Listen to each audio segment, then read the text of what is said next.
Nah, fuck it. We're ready already. I'm gonna lower this light.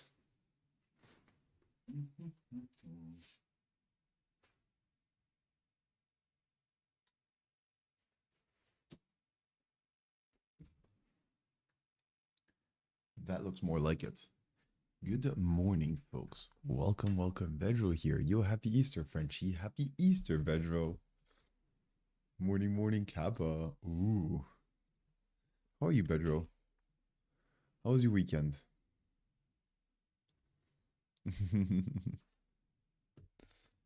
Is today Easter or was it last week? It's Easter Octodoc. Oh, that's what I thought. Oh, well, we love the bunny ears in Poland.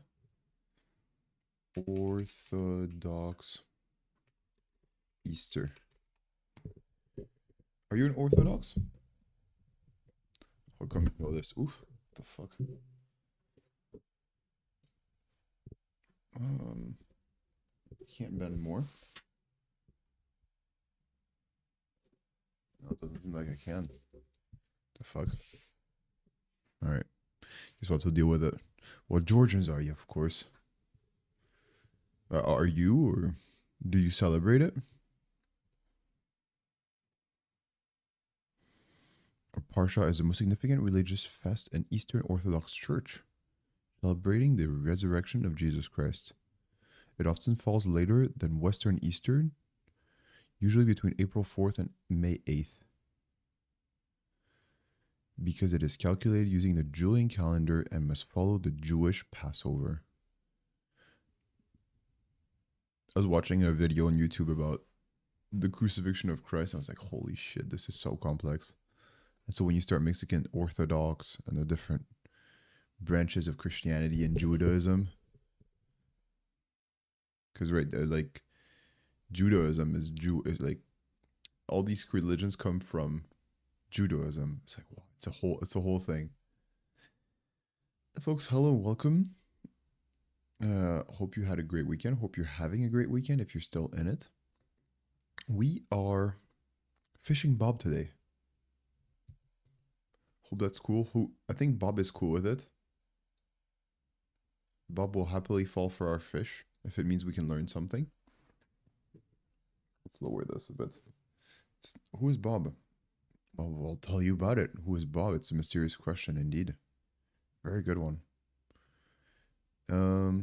Imagine this. You've been tasked with breaching a company's defenses during a pen test engagement. Their firewalls are rock solid and their intrusion detection systems are impenetrable. Sounds like you didn't do your job too well, but okay. But there's one vulnerability that no amount of technology can fully secure: the human element. Phishing is the most powerful tool in the penetration. Phishing is one of the most powerful tools in a penetration tester's arsenal.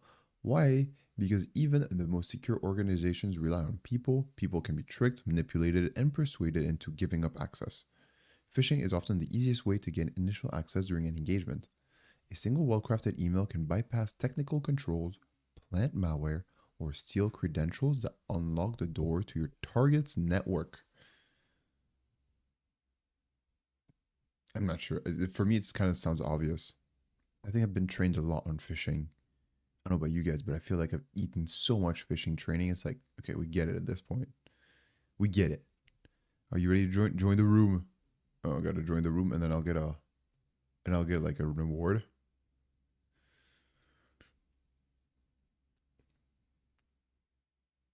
Cure while joining the room. Okay, maybe I should refresh.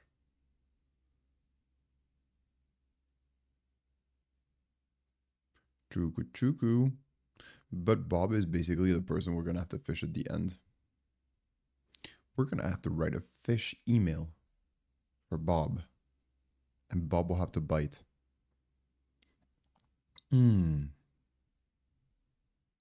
Choo-doo-doo-doo. Alright, I gotta log in for some reason. Let me go my overall chill setup. Nice. We see Bedro's messages. Log in. Oh man, I have to prove I'm not a robot. Okay, cool. I didn't have to fill up any reCAPTCHAs. Oh, email is correct. Oh, fuck, dude. This really sucks. Oh, putain. What's a nice Georgian word I should know? What words do I remember? What Georgian words do I remember from the time? Hmm.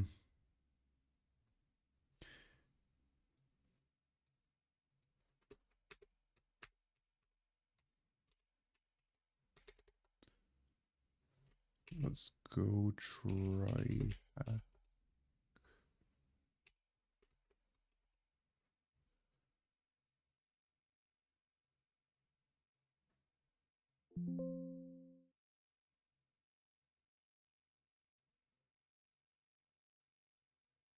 All right. In the meantime, who is Bob? You asked already. Yeah. What Georgian words should I know? Bedro. At the same time, I'm typing in my password for TryHackMe, so we may get started. B. Oh no, you know there's a B in my. Oh putain.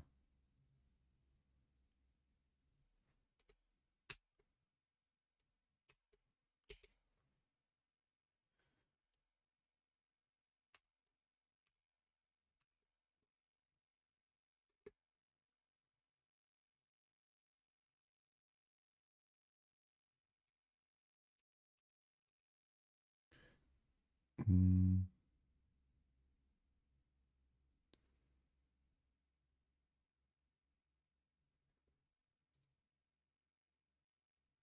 Okay, now I gotta click on motorcycles. This is a bicycle, I think.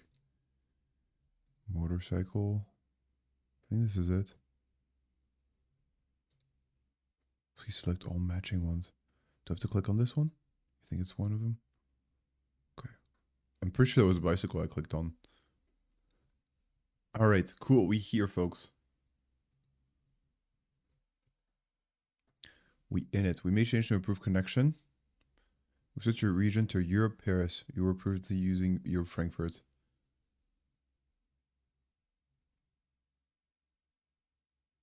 Okay, open using again. Download a new configuration file from the link below. All right, whatever. All right, let's go back to our scene, folks. We here, and we need to download our attacker box. Try for free. All right, set up over again. Download configuration file. Nice. Cool. We here, and now we can go back to our phishing exercise. Phishing Bob.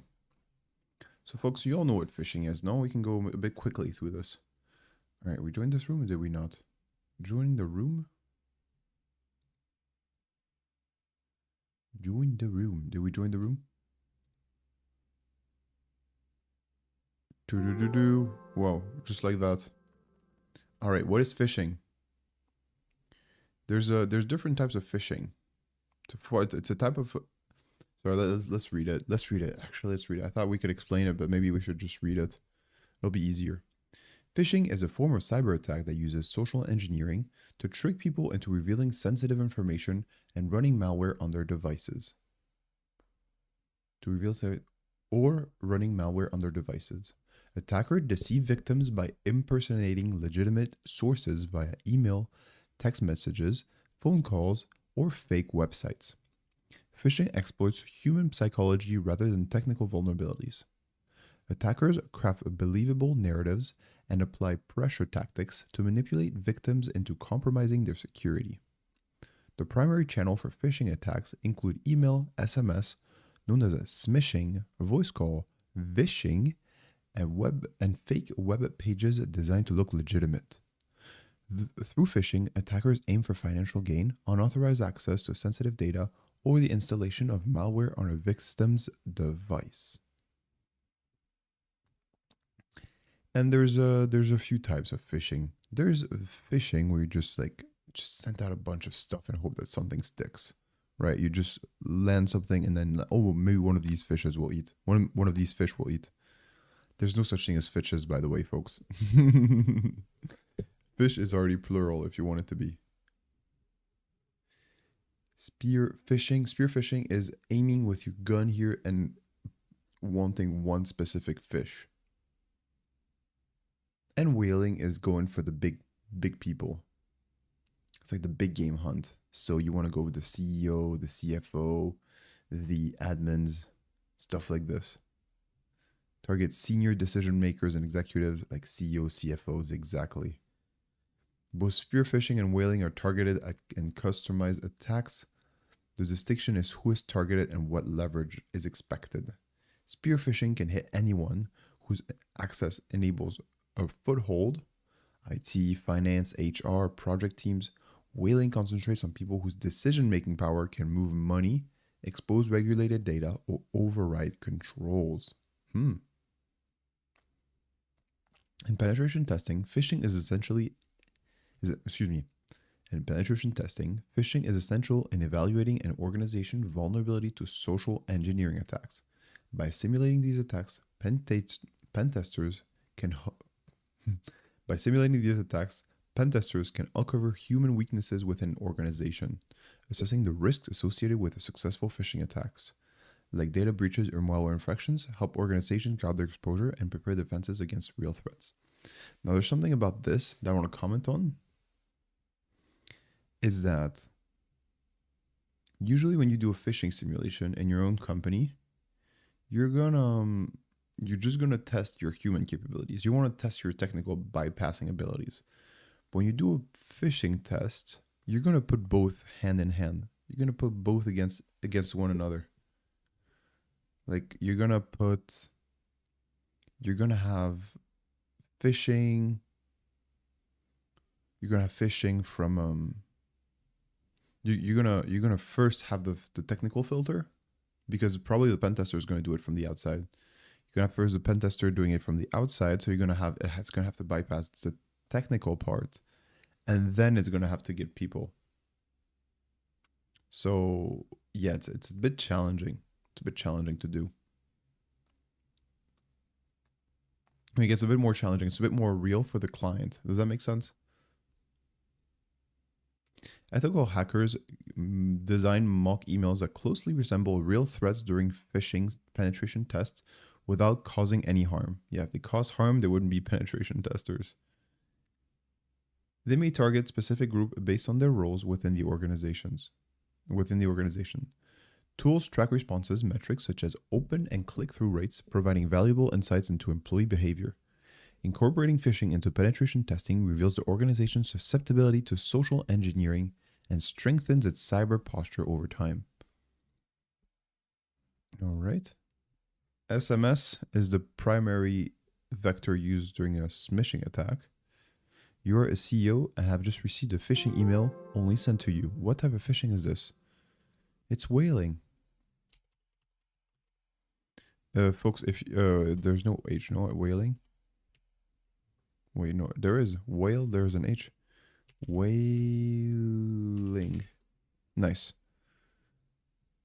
If you're gonna do a certification soon, folks, they're probably gonna ask about this. We're gonna do a certification like Security Plus. I remember we had to go through this and stuff like this. So, if you're listening in, this is really good for your certifications as well. Just saying. Phishing campaigns use social engineering techniques to manipulate emotions and influence decision making. These tactics often exploit vulnerabilities in human psychology to increase likelihood of success. Social engineering principles. You want to exploit fear, you want to exploit trust, you want to exploit curiosity. Like, ooh, what is this? Urgency. Like, the CEO wants you to approve this as fast as possible. Scarcity.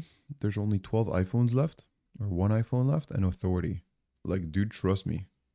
And I think LLMs have enabled us to make better phishing attempts. Did you ever hear about this? How LLMs helped us make better decisions or better phishing emails? Well, not us, because we're not necessarily phishing too much, but we are in simulation. But it's helped attackers quite a lot. Did you know that? Can you guess why it's made it easier for attackers to write good phishing emails since the release of large language models such as ChatGPT, Claude, Grok, stuff like this? Why do you think it's become easier?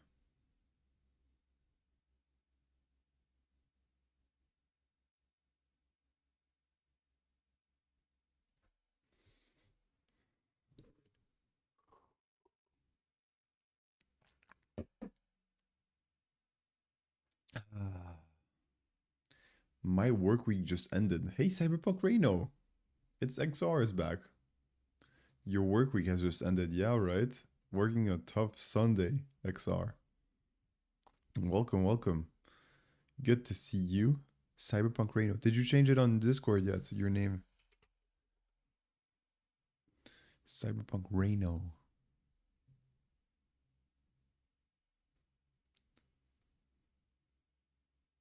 Ooh, maybe. I don't see XR anymore.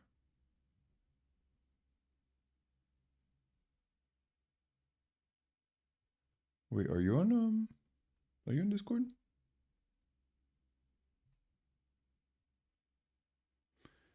Chuku chuku choo.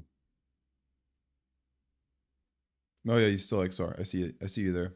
The little X, 3 dots. I am perpetually hidden offline. Ooh. Nah, just here. I doubt I'm going to do so on Discord. Oh yeah? You have too much notoriety here, or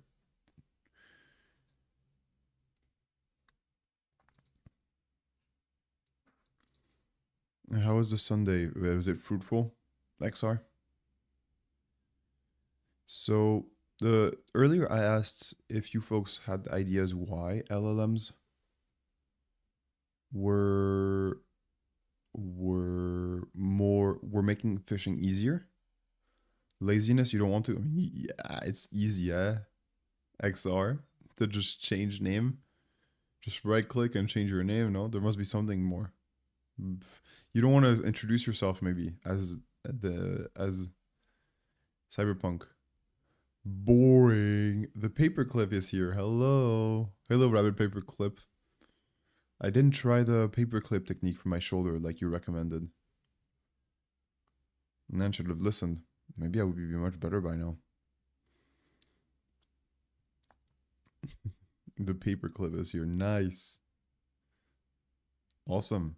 So, folks, we're doing phishing simulations today.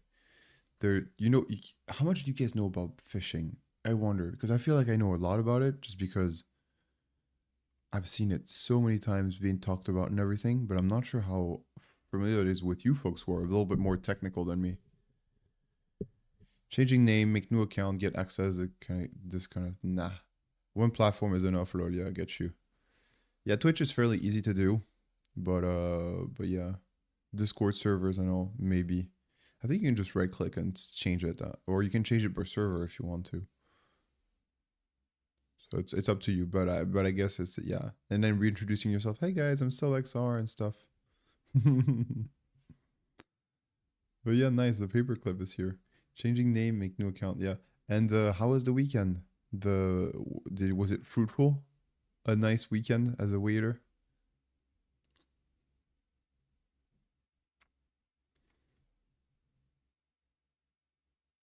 What do you want to know about fishing? A paperclip can be used as a fish hook. Oh, in times of need. Probably, huh? Fish hook. Is it strong enough though? Probably not for the big fish. And you can probably escape a lot easier. You'd have to like cut it in a specific way. Because you really need that hook thing where the fish stays attached. Sounds horrible, but but that's how it is. Fishing whales are complex, yeah. Fishing whales, the big ones. Okay, cognitive biases, authority bias that people. This leads. Okay, I'm just gonna read a few cognitive biases. Overconfidence bias. Many people, especially cybersecurity practitioners, think they're too smart for phishing scams. However, this confidence can lead to less vigilance when checking suspicious messages. Like I'm too smart. I'm not gonna fall for this. Confirmation bias. This happens when people accept information that fits their expectations. For instance, if someone is waiting for an email about their bank, they might trust a phishing email that pretends to be from the bank without verifying it. And lastly, the authority bias. This leads people to trust messages from those they see as authority figures without question. Oh, it's from my CEO, no doubt. And emails that comes from a high-ranking official is more likely to be trusted than one from an unknown source. Wow. This is a bold statement. an email coming from a high-ranking official is more likely to be trusted than an unknown source. Really, of course, of course. Microsoft. Oh, right. RN. Oh, I didn't notice that there was RN. Microsoft versus Microsoft. Oh wow, that's a tough one to catch, huh? Cyberpunk Reno set social engineering toolkit, domain squatting, Unicode character duplication. I made some money, then wired and tried simultaneously. Ah, you're talking about the weekend. I made some money, then wired, then and tired simultaneously.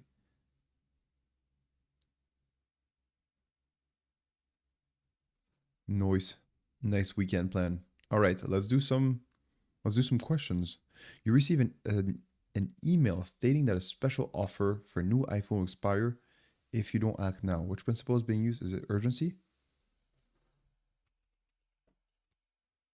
I think it is. Eh, Okay, nice. An executive requests sensitive data. Em- mm, an executive requests sensitive data via email, emphasizing their position within the company. Which principle is being used? Authority.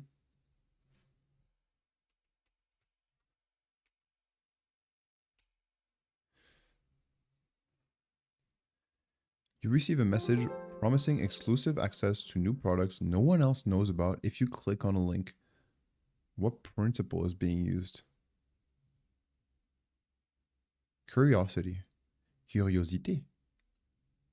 Curiosity. Honestly, I would click on such an email. I mean, the thing is, like, it's too good to know. It's like, wow, it looks enticing. I've never been to there. You receive an email claiming that your account credentials were found in a recent data breach. Which principle is being used? Fear, no? Fear. Better. Fear. And you just got a fish. Hey, Jim the Dandy. I have access to an exclusive product. Your mom. Nice. Nice, nice. That's pretty exclusive indeed. Very few people have access to my mom. So that's good. Nice, Jim, and welcome. And you just got by a fish with a Microsoft lol. Yeah, I did, huh? I did, 100%. Yeah, it's a tough one. There's also a few letters that you can modify um, to that resemble characters. Like you can use Russian characters that look just like the Latin one that we use in English, French, etc. in our languages. So so yeah, there's also this to watch out for. Using Russian languages is a way to do it. If you are a hacker, if you're a penetration tester, a good person, like we call them. Now that we know which social engineering technique we can use to trick our targets, we will examine the technical side of phishing attacks, focusing on the manipulation techniques and delivery mechanisms that make these campaigns successful. Now, this is what we're into, because the writing I don't think we'll struggle too much with. We are amazing at manipulating people. Okay? Phishing campaigns use technical manipulation to deceive targets and bypass defenses. Here are some of the most common techniques attackers use to trick victims into interacting with malicious content. URL and domain manipulation. As a pen tester, one of our primary goals is to get our targets to click on a URL we control. To achieve this, we can use some techniques below. URL masking involves distinguishing a malicious URL behind a legitimate looking hyperlink. For example, an attacker might display https tryhackme.com while they're redirecting to http fisher.thm. That would be a Unicode character duplication, the Cyrillic versus Latin characters. Exactly, yeah. That's a good point. That's a much better, cleaner description, XR, than what I gave. So that's good. Tim Dandy says, I'm a penetration tester of exclusive products. Nice. All right, homograph attacks. Exploit visual similarities between domain name characters. For example, replacing O with 0. Or using Cyrillic characters. Hey, we just talked about it. An attacker might register. You probably don't see, no, it's kind of tiny. And that's also what they said, if you're interested in that. Like Google.com looks identical to the legitimate one, but redirects to a malicious site. You see here, Google has a little O there. But probably Google has got this figured out, no?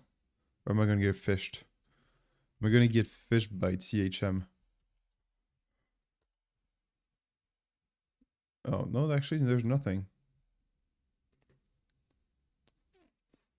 Damn, I just tried. I thought I think it would redirect to Google. Like Alphabet would have bought the domain to make sure no one falls for this. I'm pretty sure they might have, but they just decided not to redirect it. That looks identical to the legitimate one, but redirects users to a malicious site. Hyposquatting involves registering email domains with similar legitimate ones, relying on users making a typing error. For instance, TryHackMe without the K instead of TryHackMe.com. As a pen tester, you can use these domains for phishing websites or malware delivery.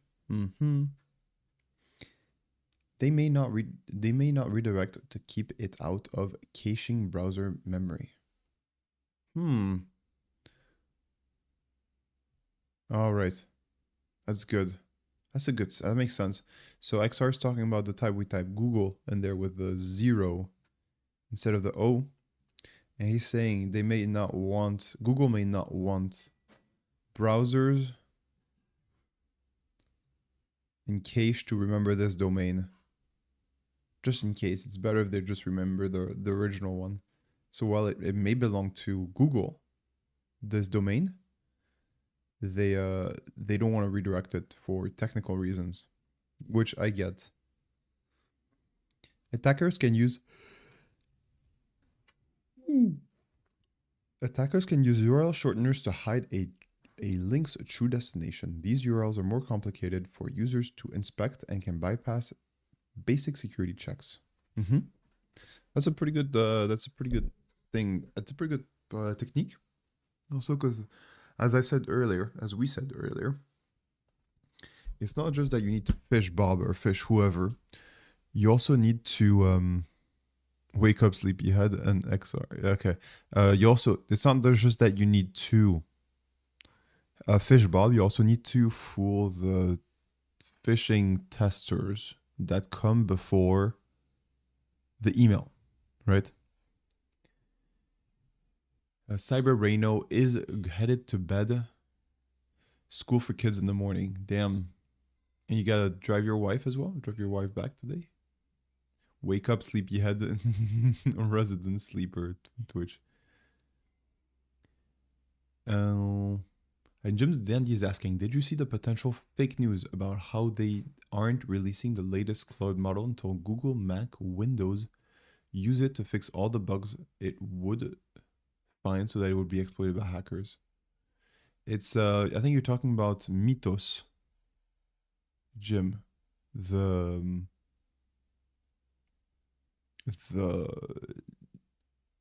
AI model for vulnerabilities. So yeah, apparently found a lot of vulnerabilities, but I heard that it was not going to be released at all because it shouldn't be released. Does that make sense? Because if us pen testers would have to have access to it, it would become chaotic. Or even hackers had access to it, everything would become chaotic. So I don't know if it's because I don't think they're not releasing it because of these issues. It's just because they don't want to release it altogether. I think in general. We'll talk more about it tomorrow if we finish this thing. If we finish this thing, we'll talk about AI tomorrow. Mythos, exactly, and how what it means for a profession. Insert next quarter raises pdf.exe. Exactly. Oh, nice one. Next quarter raises. I would click on that shit, huh? All right, email spoofing fundamentals. Email spoofing is a technique used for impersonating a legitimate sender by modifying email headers. For example, we can spoof the from field. Yeah, I've seen it before. Did you guys ever get emails from your own email address, pretending to be sending it from your account as a proof that it's sent from within? Does that make sense? If your email is xr@gmail.com, and then all of a sudden you get an email from xr@gmail.com, well, that's what the from field says. It says from xr@gmail.com. You're like, holy shit, I've been hacked. And then the attacker says, okay, you've been hacked. You read my email. You have 12 hours to give me payment in Bitcoin to the following wallet. Otherwise, I'm releasing all the photos that I have of you touching yourself. You're like, wait a second. Wait a second. I once had a close family member that was panicking and told me, like, wait, what is this? How did they have access to my own email? Joke's on you. I don't have a webcam, so that's not me. That's really good. Not having a webcam is actually not too bad. Or at least having a physical thing on the webcam is pretty good. Here, this is you guys know it's a physical one, outside one. Joke's on you. I don't have a webcam, so that's not on me. Exactly, yeah. Yeah. It's kind of good to not have one, to not have to think about it. It's reassuring. It's kind of creepy though, the number of cameras we have everywhere. There's my phone right there listening to me probably, so. Yeah, we have cameras and microphones everywhere. Speaking of phone next to me, let's put it away. Now we're fully private, folks. Fully private on Twitch. I don't know, where anyone can listen. All right, email spoofing. So you can spoof the from part, which is something that I personally knew of, but maybe you guys knew about. Did you ever get a phishing email that said from yourself or from someone it wasn't? We can spoof the from field to display a trusted sender's email address, like a manager or someone from HR. If a domain is lacking if a domain is lacking security measures for authentication, then an attacker can use a Python script to modify their email address. So you can use, if a domain is lacking security measures for authentication, an attacker can use a Python script to modify their email address. Okay. That's really good to do a Python script. Lacking security measures for authentication. This is possible because SMTP, Simple Mail Transfer Protocol, does not have a built-in functionality for authenticating email addresses. So how's this done in the modern world? Nowadays, how do people do this? Display name spoofing involves changing the sender's name in an email client while keeping the actual email address hidden. For instance, we could display IT support as our sender's name while using the Gmail address. Excuse me. I feel like I read like a donkey. Donkeys don't read well, right? Display name spoofing involves changing the sender's name in an email client while keeping the actual email address hidden. For instance, we could display IT support as our sender's name while using a Gmail address. Many mobile emails client only show the display name by default without hiding the actual email address, which makes this technique very effective. Other techniques involve using domains similar to legitimate ones. For example, support at TryHackMe-secure.com instead of support at TryHackMe. TryHackMe to prevent recipients into trusting the email. Make sense? Using some of these techniques, we can draft an email that would look like this on the recipient's end. Support, so it would say support here. Support at tryaccounting.thm. To Bob at tryaccounting.thm. Subject urgent account verification required as part of a security policy. Require all TryAccounting employees to change their passwords every 3 months. Please do so here. And you can tell here it's not, there's no S here. So there's no encryption on this site. That looks pretty suspicious. The lack of S here.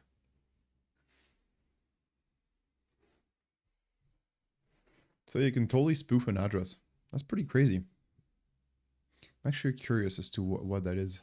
This is because SMTP does not have a built-in functionality for authentication email addresses. I want to read more about this, folks, just to understand what we're dealing with here. SMTP does not have a built-in functionality for authenticating email addresses.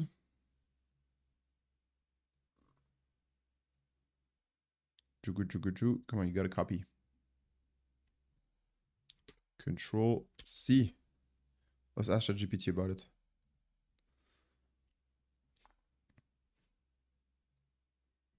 Yesterday I was doing some fixing on the VM. Oh putain. Oh putain, we broke ChatGPT.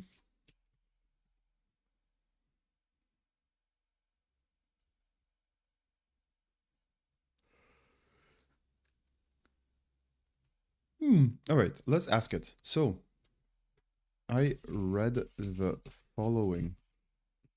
Can you tell me why such attacks are possible on SMTP? Let's see. Boom. Oh, I typed fucking google.com.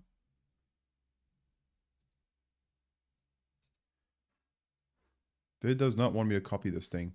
Maybe there's something in the JavaScript that prevents it from being copied.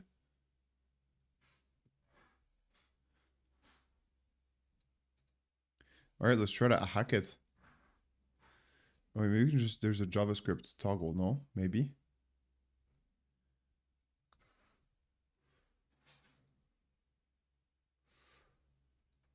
How can I deactivate JavaScript and later reactivate it? Wow, but okay. From dev tools, because there's a command you can run to prevent JavaScript, disable JavaScript. Okay, so it's like that. So let's go over here, over here. Or actually, we're at the right page. Inspect, and then we go here in DevTools. Debugger, I think it's console.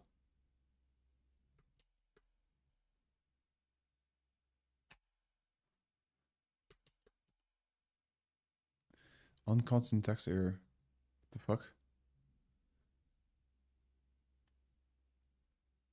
DevTools. Yeah, we did. Click disable JavaScript. That's it, but it doesn't work. Excuse me. And Jim the Dandy is saying what we're dealing with here. What are we dealing with here? I think you're asking. The first thing is that was coded. The first thing that was coded that could be shown the door and sold in the 90s. Dude, I read like a donkey. Oh my god, it's awful. Like, how come I read so poorly? What we're dealing with here, the first thing that was coded that could be shoved out the door and sold in the 90s. JavaScript, you mean, or SMTP? All right, fuck it. We're installing it. We're not that hackers yet. All right, find more add-ons. Disable Java. Oh putain. Oh putain, it's bright, huh? Oh la la la la la. Super bright. All right, get off my face. Oof, holy shit. All right, we're gonna pin this extension, pin to toolbar. It's a lot of extensions we have now. All right, let's go over here and we'll turn that shit off. Get out of here.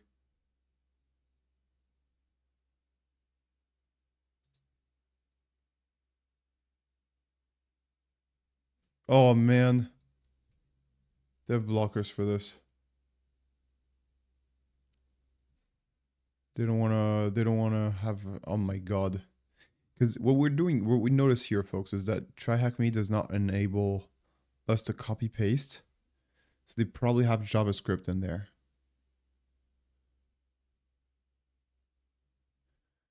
It says, oh, you need to, and then we try to take it away so that we would be able to do it. So that we would be able to copy and paste, but it's so annoying. Like, dude, I'm not gonna steal. If I wanted to steal your whole things, I would.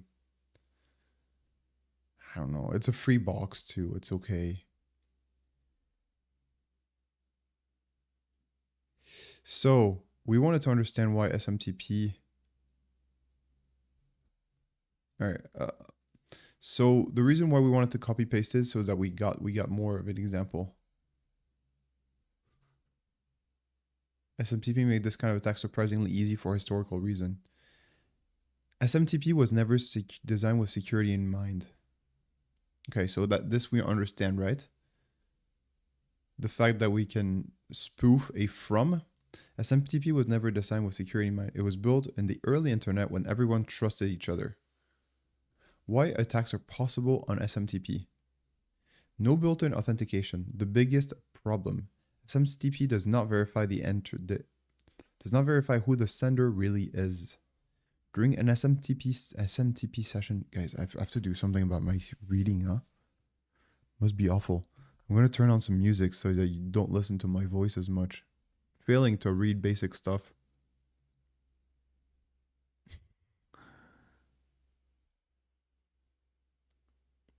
I think if I wanna become good at streaming, I have to be good at reading stuff, especially in our field, right? If we're playing Fortnite, it wouldn't be that big of a deal. Maybe that's the issue. We should actually just start playing Fortnite.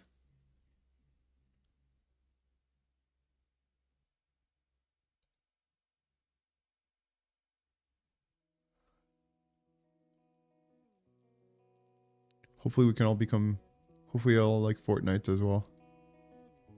I'm trolling it, by the way. I played Fortnite, it's like twice, got destroyed. Never played again. And then got back to playing PUBG. There's a friend that was insisting, oh, you should try Fortnite. Yeah, we all have weird friends. During an SMTP session, the sender can later send mail from email protected. And then the server will accept it without checking identity. Oh, that's awesome.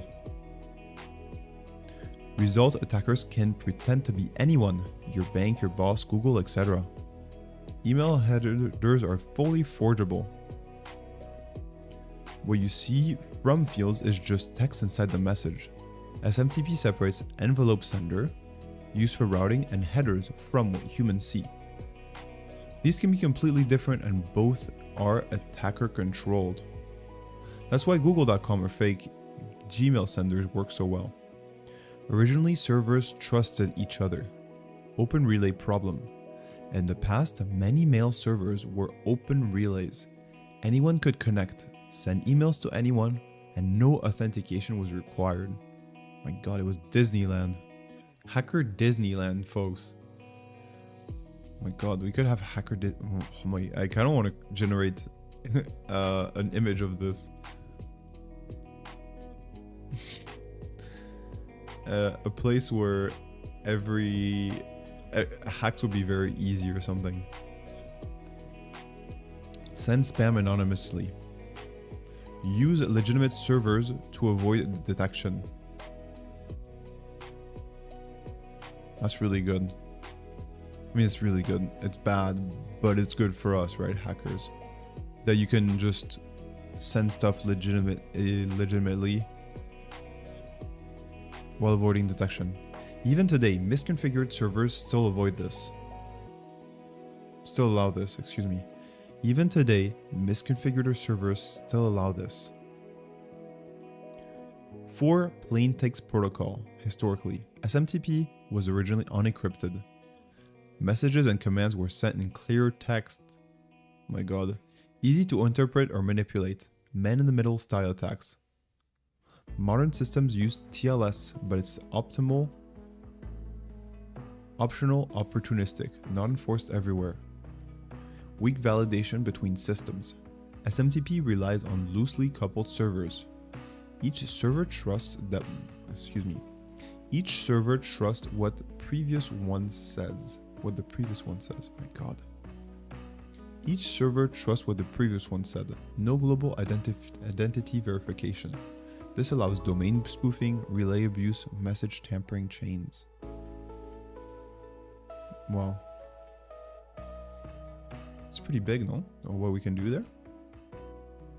Implementation quirks and newer attack techniques. Modern attacks exploit inconsistencies. SMTP smuggling.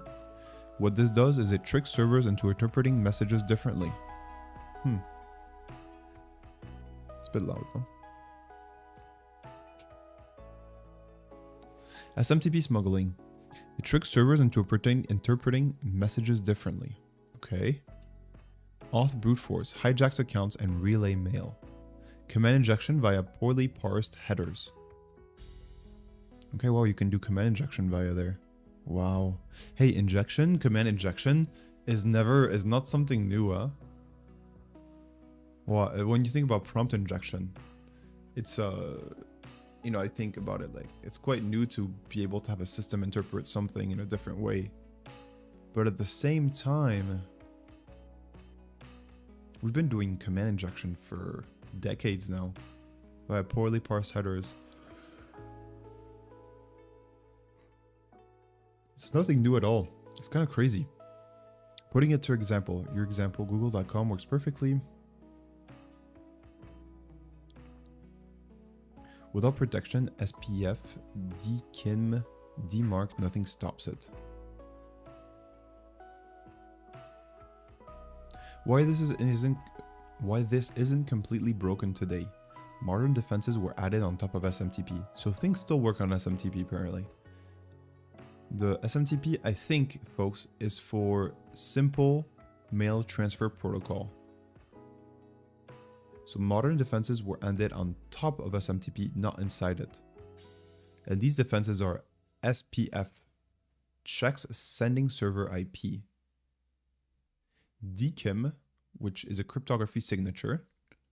And DMARCs enforce alignment and policy. But they are optional and inconsistently enforced, so attackers still succeed. Oh, folks, I think I just understood something. You know sometimes how they say the sender is verified and sometimes they don't say that? The sender is verified? I think it's because of the SPF records.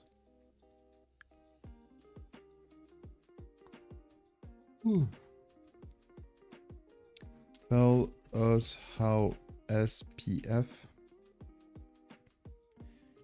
DKIM, and DMARC work.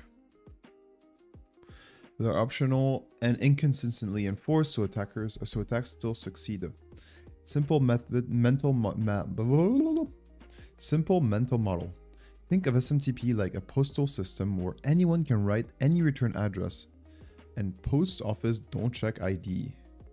That's kind of how the postal system works, no? You can write any return address.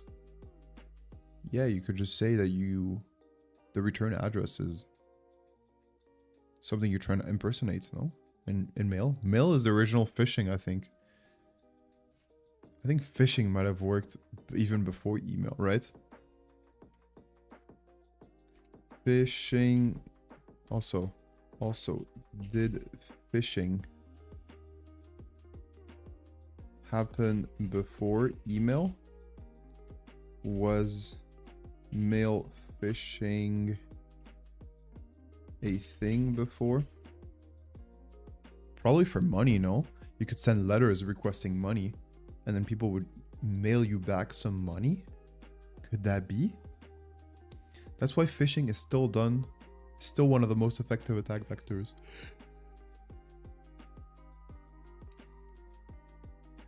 All right, vamos. Great questions. This gets to right at the heart of emails, of why emails is still abused today. So before we get to the DKIM, DMARC and stuff like this, let's go to the juicy stuff. Did phishing exist before the email, folks? Yes, phishing is older than the internet. It's just a modern social engineering. So mail phishing before mail. Before mail, attackers use postal email scams, fake bank letters asking for account details, signatures, or lottery scams. You've won. Right. You know the lottery scams? You've won. Do you remember the scams where you go on a web page early in the internet days, and you used to see, you are the 1,000th, you're the 1,000,000th visitor. Click here to claim your prize. It's like, oh my god. Such a classic.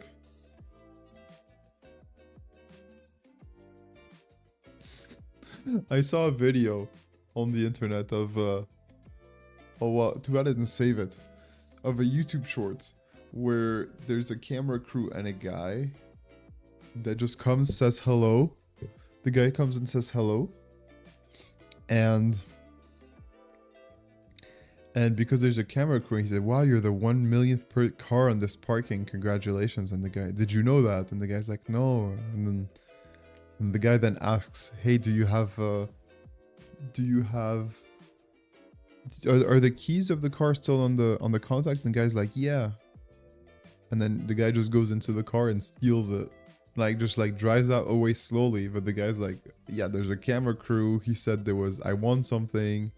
There might be a prize. And the guy just leaves with his car. It wasn't a car. It was like a truck, a mini truck. A mini truck for transporting stuff, you know? Bro just got like 30,000 euros stolen from him. He's like, what? And then the camera guy stays with the guy behind, and he's like, and the guy asks the cameraman, you know this guy, no? And then the camera guy's like, no. He's like, oh fuck. Looks like I just got my car stolen from me. So yeah, saying you've won is such an old one, and I think this is why it happened so much in the early days of the internet. The whole you've won messaging. So yeah, you've won messaging. Yeah, and it's kind of stopped since, I think. I don't see it as much today. Like you don't go on a website that much anymore and see like, oh, you're the 1,000th visitor. It just doesn't happen anymore, no? Phone scams. Impersonating bank staff, government officials, asking for sensitive info.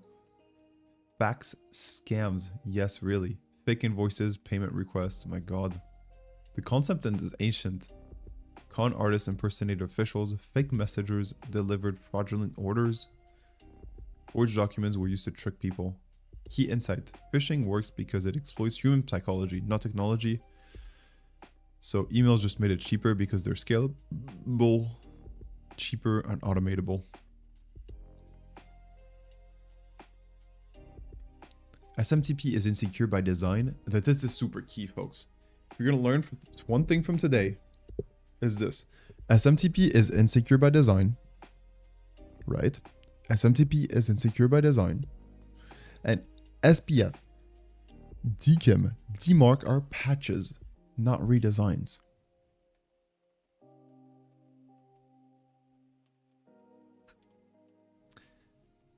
Let's just ask what it means. It sounds really good. Let's ask what it means.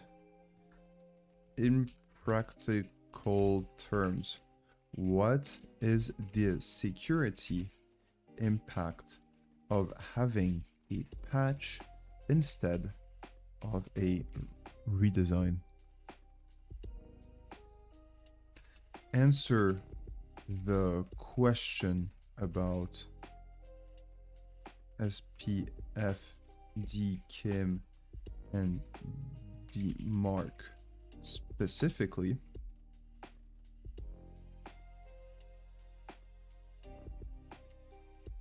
and then explain how this relates to cyber, to patches in general. All right, cool. We're learning a lot here, folks. Hope you're following. Hope you're paying attention. Hope you're learning a thing or two. I certainly am. I never saw it that way, that the SPF, DMARC, and DKIM were about that, because it's true. If SMCP is insecure, then... And you've heard about those, no? SPF, DKIM, DMARC. It's something we talk a lot about in cyber insurance. We want to make sure that our clients have those. Ooh, yeah, I have to help my partner on something. SPF, DKIM, DMARC only adds signals, not reinforcement, not enforcement at a protocol level. A receiving... Okay, so let's see it. SPF, DKIM, DMARC only adds signals, not enforcement at a protocol level. Practical impact. A receiving server can ignore failures. Misconfigurations are common and tolerated. Security becomes policy-based, not guaranteed. Yeah, it's a policy-based thing. I'm not sure if that makes sense. For me, it kind of does. It's the idea that it's... like, policies are not as good as technical prohibitions. Does that make sense? Imagine you are prevented from using WhatsApp by the company, from using WhatsApp. It's a common thing that's commonly done at companies so as to avoid people transferring emails or like private stuff to their own accounts. And so you can either have a policy that says WhatsApp is not allowed, or you can have a policy or you can have a physical thing that actually blocks WhatsApp. And funny enough, I was once using WhatsApp on my laptop at CrowdStrike, and within several minutes, they're like, "Hey, you're using WhatsApp and it's not allowed." I'm like, "Oh." If you need an exemption, go over there. So if you're a company that has the ability to enforce such policies, maybe it's a good idea, because then you have enough resources to say, hey, don't do that. And maybe if there's something urgent, like for instance, there's something urgent, I don't know, like you need WhatsApp for some reason, you're like, hey, can I get a temporary access for today? I'm managing something with my family, something's going on. Then maybe they're like, okay, fine. But then we're taking that privilege away. So it's having a little bit more flexibility, but you need to have the resources for it, right? So they don't change SSB core trust model. So SMTP still fundamentally says, I trust that the sender tells me. I trust what the sender tells me. And SPF, DKIM, DMARC only adds signal, not enforcement at the protocol level. Practical impact, a receiving server can ignore failures. Misconceptions are common and tolerated. Security becomes policy-based, not guaranteed. Okay. They're optional and inconsistently deployed. Unlike a redesign, which would be mandatory, these are opt-in, gradually adopted, often partially implemented. And this is true. Not all companies have these. You might think it's like it'd be realistic. Phishing. There's several things that make you think like, why would a company not invest in this? There's, phishing attacks, which is the primary vector of entryway into the company. So probably should have them. And second, well, that's it. Like it's been going on for decades, right?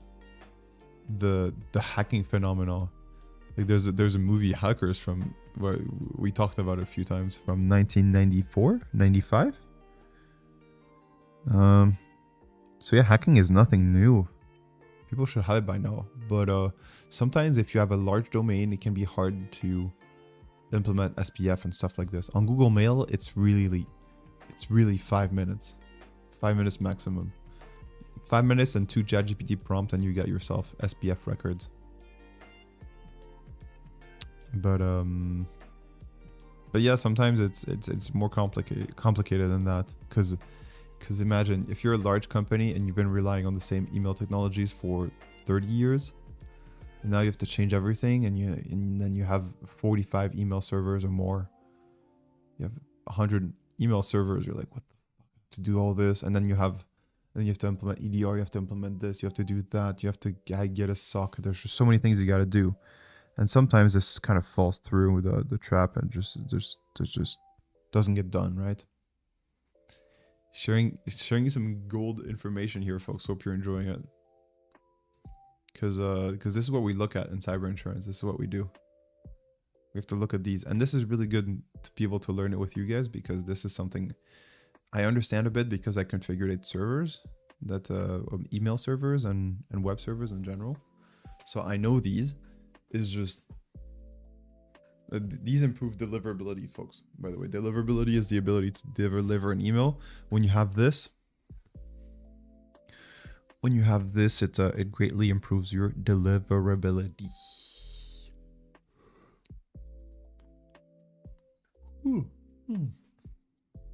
They're optional and discrete. So the thing is, because it's not built in the system, people don't always have it. So many domains have no DMARC, use P is equal to none. Some receivers don't enforce strictly. Result, attackers just target with the weakest link. I'm not sure what this means, but yeah, I guess attackers will attack the weakest link no matter what. And number 3, they create pass but still malicious scenarios. They create pass but still malicious scenarios because they are layered. SPF can pass for a malicious sender. E.g., attackers use their own domains. DKIN can pass. Attacker signs with their own key. Only DMARC tries to correlate identity, and even that depends on alignment. Real-world outcomes. Email passes authentication, still phishing. This is a false sense of security problem. Okay. So DKIM, we need to understand what these do. Okay, let's go ask next effect, very practical. Now generalizing. Let's read this and then we'll look at what SPF, maybe we'll actually get it there. Email spoofing fundamentals. Are we going to get DKIN, the credential harvesting, tools of the tail?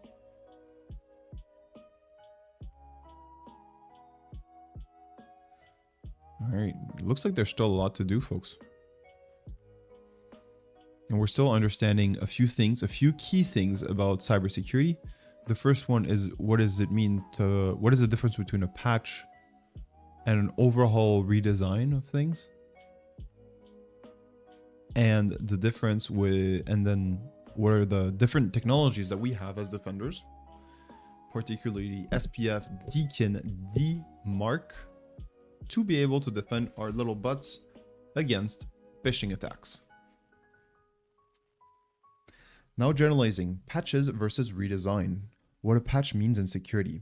A patch works with existing constraints. What does that mean? A patch works with existing constraints. It perverts backward compatibility. So if you say, like, you can, well, how do we compare this? It perverts backward. So if you patch it, if you don't patch it, you're still okay, right? That's what it means, no? Yo, Wrench, good day to you. Wrench is from YouTube, folks. I'm not just hallucinating and creating friends. This basically, we're checking what backwards compatibility means. That if a system is unpatched, it still works with other systems.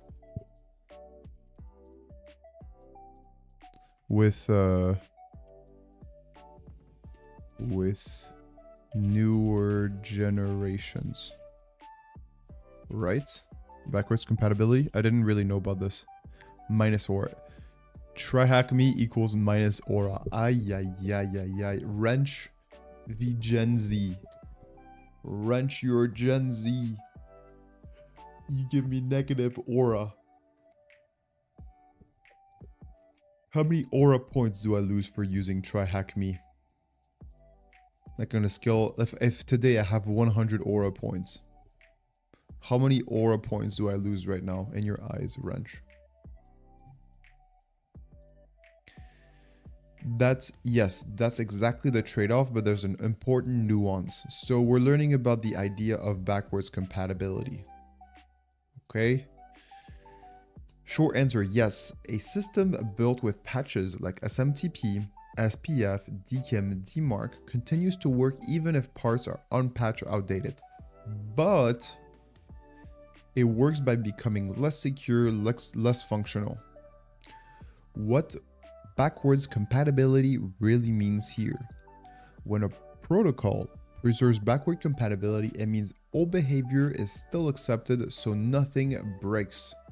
An email. A server without SPF, DKIM, DMARC can still send emails. A receiver can still accept it. The system continues to function globally. So functionality is preserved. Security is optional. Yeah, but if you're a company and you don't have these set up, you're probably gonna hurt your deliverability. You're gonna end up in spam a lot. And that makes you look like a goofball. Can you imagine 100 per second of the stream? Holy moly. I'm on negative death. I'm negative aura right now by a lot. Because you asked this like 2 minutes ago. Backwards compatibility means that a program works on 11 will also work with Windows 10 or Windows 7 in simple. Okay. Yeah, right. So it works with previous generations too? Look, folks, I have a beautiful flower here. The beautiful flower is me, and this is a less beautiful flower. Smells good. Y'all want to smell?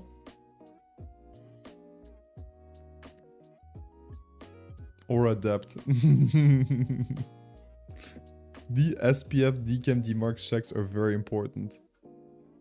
And have accumulated aura depth. Ay, ay, ay, ay, ay, ay, ay.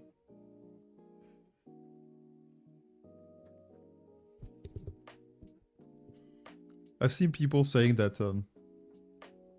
sometimes people get in such aura debt that there's generational aura debt. Do you believe in such concept?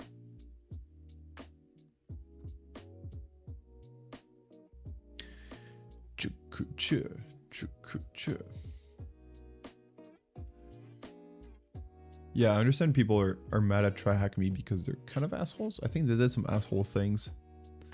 But at the same time, it's still a really good platform for hacking.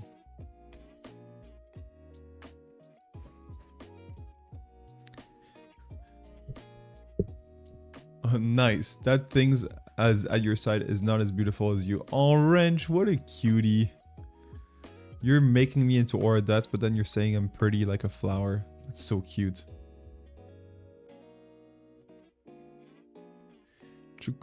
Choo. All right, so let's read about what DMARC and SPFs really are. So SPF is not something to protect you against the sun, though it's a nice anecdote, because SPF is also the thing that you use for sun, right? SPF 50, SPF 30, SPF 20, 10. Anyway, really good stuff. And yeah, we get ChatGPT for free for 1 year. Do you guys get to do that? No, we don't. I have to pay for it. What do you mean you get it free for 1 year? Like, you make an account and get it free for 1 year. Like the pro version.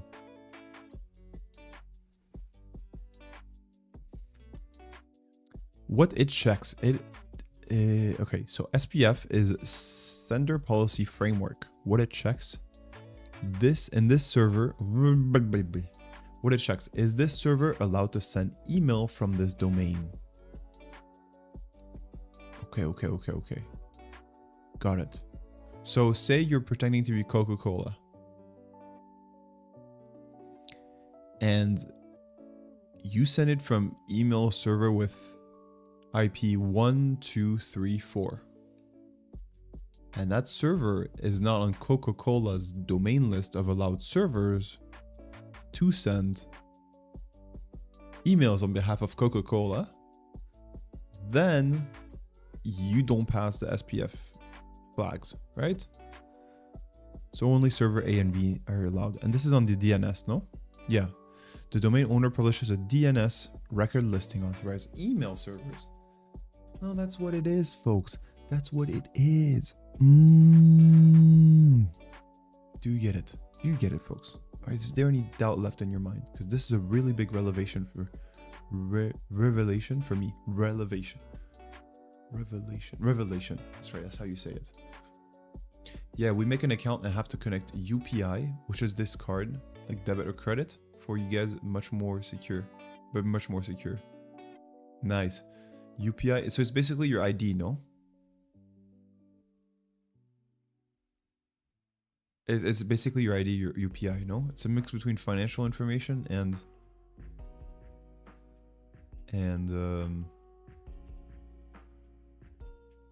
personal identification. It's kind of like a mix, no? By the way, Cloudflare has a nice article for DKIM and DMARC and SPF. Nice. Let's check it out. SPF, DMARC, DKIM, Cloudflare.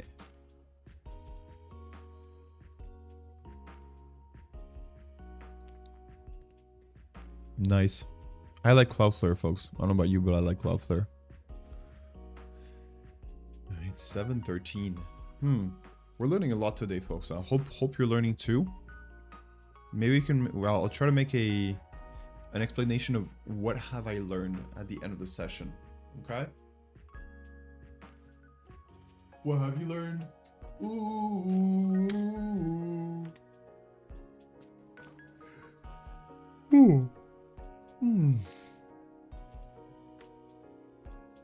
Qu'est-ce qu'on DMARC, DKIM et SPF? Alright, let's take me to Ian. Can I just delete these and it will be in English? Yes, you can do that. The default is English. What are DMARC, DKIM, and SPF?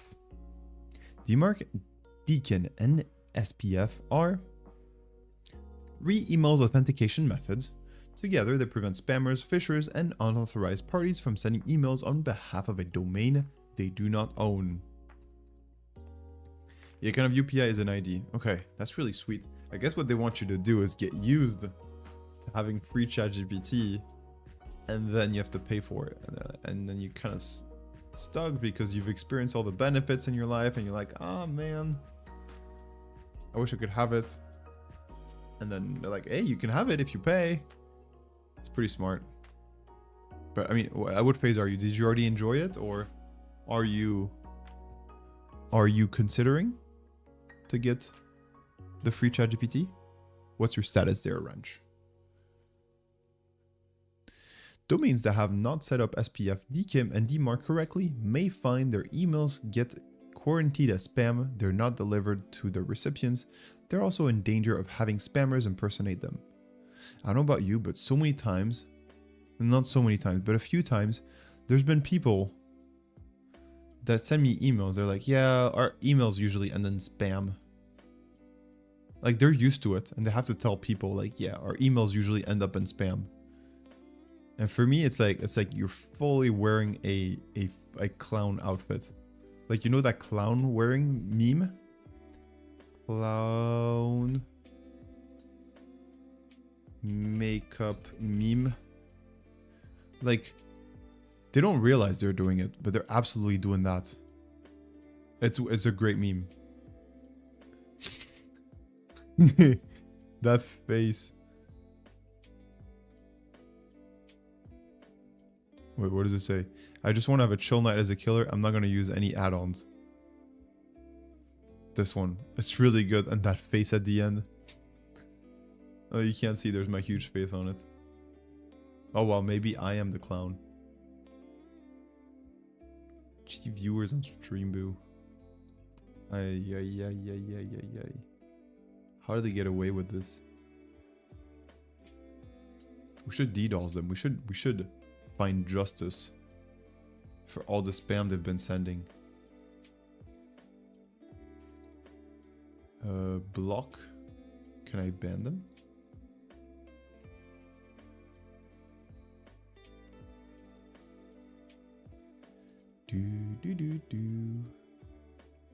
Alright, I think they've been removed. Wait, can I remove their message? No, how do I ban them? Unblock, report. Terrorism, no spam.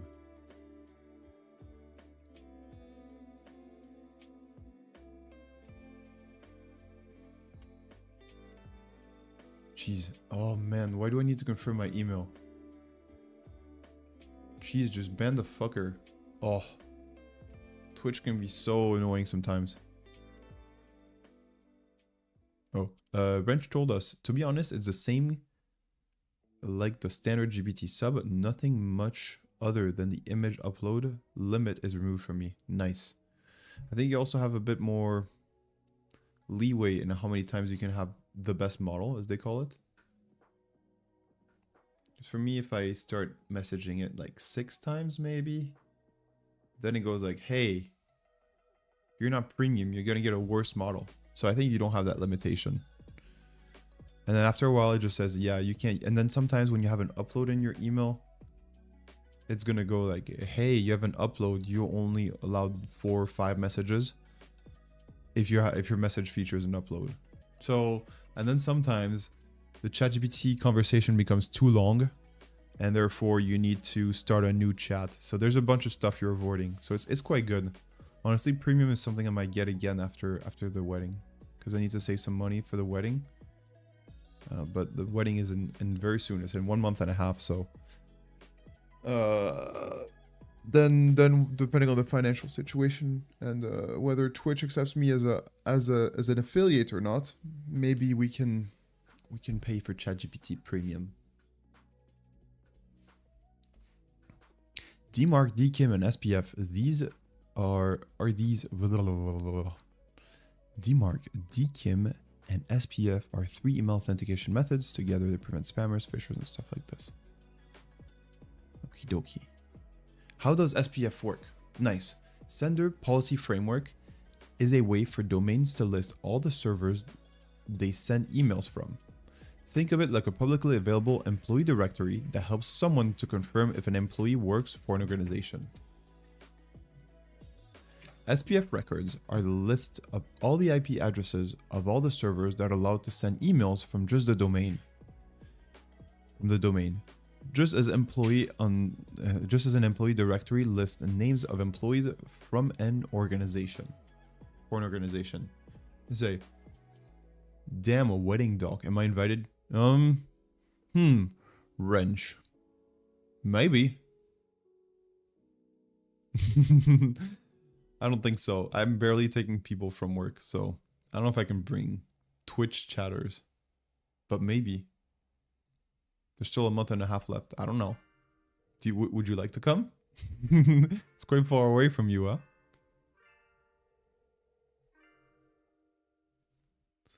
SPF records list all the IP addresses of all the servers that are allowed to send emails from the domain. Okay. So it's like there's a list. There's a full list of yeah, it's just like a list of stuff of servers that are allowed to send emails on behalf of of Coca-Cola.com, like we talked earlier. So we got exactly right, I think. What is this? Maybe. No, I'd love to go to an Indian wedding one day. Are you married, Wrench? How does DKIM work? Domain keys identified mail. I'm coming. I wasn't asking. Nice. Domain keys identified mails. Enable. I'm interested though. I have a kind of a guy I used to go to class with. He's kind of a friend. He went to an Indian wedding. I was like, fuck, it looks really nice. Just like the food, the vibe, the dancing. The DKIM signature is a digital... Okay, so let's read again. Domain Key Identified Mail. This is what DKIM stands for. Enables domain servers, owners... Oh my god, I gotta read right, huh? Domain Keys Identified Mail. DKIM enables domain owners to automatically sign emails from their domain. So they sign an email from their domain. Just as the signature on a check helps confirm who wrote the check. The DKIM signature is a digital signature that uses cryptography to mathematically verify that the email came from the domain. Okay, it's like a private key and a public key, right? Okay, this is what they're talking about here.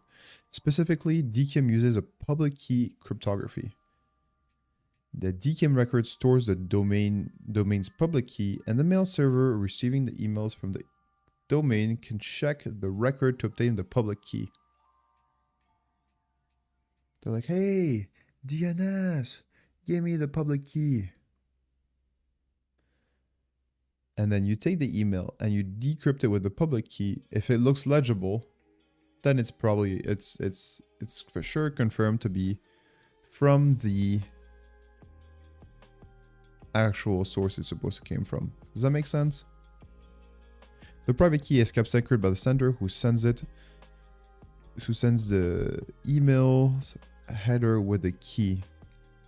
I want to ask here if DKIM is stored on the DNS, and it is, I think. It is. I kind of want to check now my own private server's records there. You're a student in the final year of college. Nice. And is it a thing that do you think your family will set up you for a partner? Will set you up for a partner, or do you get to choose? I'm curious as to how it works. Do you get to choose the partner that you want, or is it just kind of set up? How does it usually happen? Because I know in India it's a I'm not sure if it's a big thing, but it's a traditional thing for sure, where parents will set you up with a partner.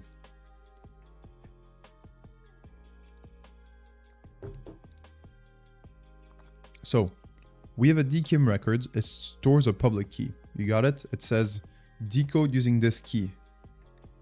And the thing is, the keys are not the same. They're what's called asymmetrical. So the key for encrypting and decrypting is not the same. It's not reversible. So, whoopsies. I was pressing the space bar and now we're at the bottom. Hope that makes sense. It makes sense for me. I hope it makes sense for you. I'm not even thinking about wedding. You got no time. What are you thinking about then if you're not thinking about wedding? If you're not thinking about women, what are you thinking about? Man, when I was a college student, that was a lot of what I was thinking about. Yeah, it still happens in India. The whole setup. Yeah, for sure.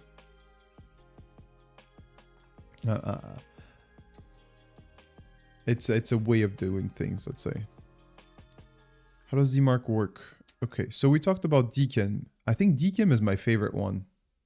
I think it's the one that, on paper, at least, as long as you do not leak your public key, your private key, then you're good. In my opinion, DKIM is the most important feature. Money. Wait, you said money. Why did I say money? Why did you say money? Because we talked about... No, I was doing pretty well today remembering about stuff. But money, why'd you talk about money?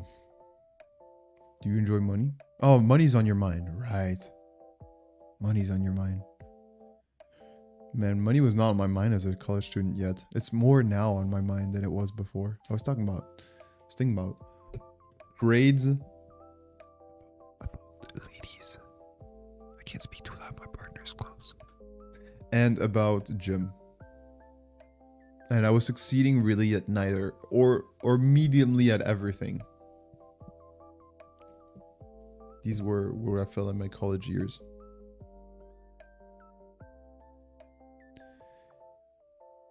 I am thinking about money. Yep. I get you. And what are you gonna do to get it? If you're thinking about it, do you have a plan, a master plan on what you want to do? You're not wrong, but it's only partially true. The nuance matters a lot from the cyber perspective. In my opinion, DKIM is the most important feature.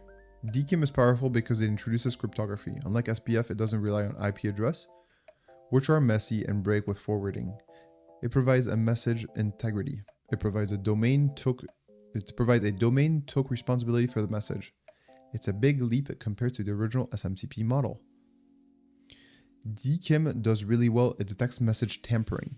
So it detects man-in-the-middle stuff. It survives forwarding.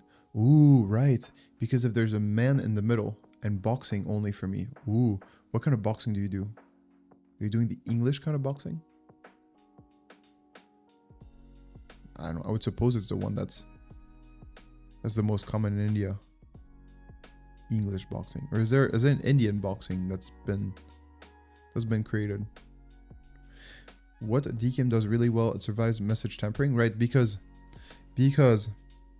if someone goes in between your email and uses the public key instead of you, let's say you're Coca-Cola and you're sending email to Pepsi saying, hey, fuck you. Like classic emails they probably send to each other. Like, I think don't you all do this in corporations? You're sending fuck you emails to your competition? Anyway, let's imagine that's what's happening. Coca-Cola is sending a fuck you email to Pepsi. But this fuck you email comes back a little bit weird. Like it's not encrypted anymore. It's like, hold on a second. Maybe there was... Who's the third competitor? There's no other competitor. But let's say there was another competitor that was listening to emails. It was decrypting the public key with the public key. But then it could send it. Actually, I said something wrong. It doesn't matter because let's say maybe let's go away from Coca-Cola and Pepsi because there's only two companies. Well, let's introduce Sprite. I know Sprite is part of either company, but let's say there's Coca-Cola that wants to send email to Pepsi. And there's Sprite in the middle, and Sprite is jealous of their relationship. So Sprite will listen to the conversation with Coca-Cola, absorb the email, and then will decrypt it to make it readable. But then it could also send the encrypted version to Pepsi, and they would not know that someone had opened their letter in between. Does that make sense? Digital heist. Perhaps. So, why does it detect message tampering? This is my question here. Why and how? We're gonna reach the limit of ChatGPT here very soon. Let's go back to it. Click. No. 1 sec. We'll read it later. It survives forwarding. It provides non-repudiation. So if you forward it to someone else, you can still attest. So let's say it's pretty useful in insurance. Like if I forward an email to my boss or to another organization, we can still say, hey, the signature is intact, therefore the email actually came from that person that I'm forwarding to. Does that make sense? If I forward you an email from Coca-Cola to prove that it's really Coca-Cola sending it, if I forward it to a journalist can say, hey, this was actually sent from a Coca-Cola web server. So that's really good. Mucho bueno. Nice. I kind of do professional boxing, but I won't get the license because I do and beat someone, he can sue my ass in court. Yeah, probably a bit harder. There's like a thing, no? If you become a professional, then or a black belt, then you are officially a weapon, kind of, or you get classified differently. Is that a thing, Wrench? Airbnb beacon. Since DKIMs only depends on DNS records, why is it not been broadly implemented? That's a great question, Airbnb con. I like your name. It's funny. Only depends on DNS records. Can we think about it and then we look at what we look at it more in depth afterwards? What's your idea, Airbnb con?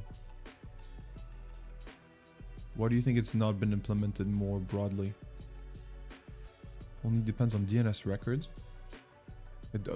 Does it only depend on DNS records? It depends on DNS records and you keeping your private key on every one of your servers that sends emails, right? That means if you're Walmart, you may have thousands of email servers that all need to keep a private key private. Yeah, but that's internal dependency, so easily managed. I get it. DNS, I think it's kind of easy to manage, right? DNS, you just go. Usually, you don't host your own DNS. I think most companies don't host their own DNS, so you can just edit it centrally, and say, "Hey, DNS, now you're no longer saying dkin empty. You're saying dkin. The private key is this."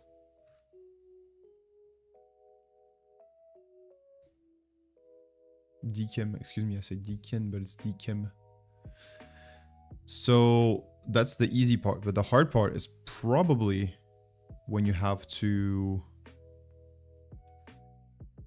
do the other way around, when you have to keep the key private, the private key private in all different servers, since you don't manage those generally, but you require DNS servers to fully support dkim. Since you don't manage those generally. But you require DNS to fully support dkim. Yeah, but it's probably pretty easy not to. I mean, I'm telling you, I've done it before. Configuring DNS is really a piece of cake. It's just telling, basically the DNS is just sharing pieces of text with people. So it's not that bad. It's not like there's encoding or decoding done on DNS. DNS is just a broadcasting service, right? Yeah, it's super easy to set up. So we understand this. So go back to your original comment, which is super interesting. Since DKIMs, I gotta stop saying DKIMs. Only dependency is DNS records. Why has it not been more broadly important? I think the complexity here comes from having to implement it in every single email server. So tell me why dkim has not been more implemented, even though the only dependency is DNS records. Yeah, it's super easy to set up. Okay, so we understand that. Let's see. I think they're going to correct us on this. It looks simple, just add DNS record, but in practice, DKIM adoption is slowed by operational, architectural, and incentive issues. Here's why it hasn't been universally or strictly implemented. It's not actually just DNS. DNS is only the last step. So when you put it on your server,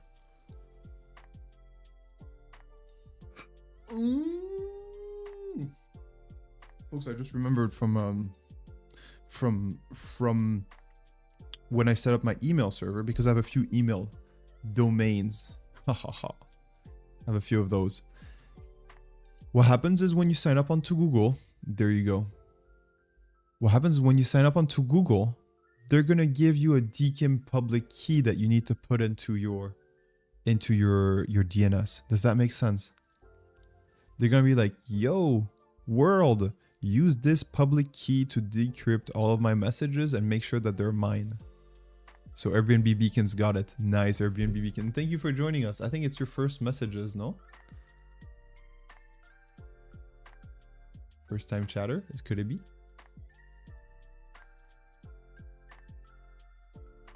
Oh man, this thing's not working. 7 messages, yes. And you haven't joined us yet. Yeah, if you want to follow us, Airbnb Beacon, you'd be welcome to.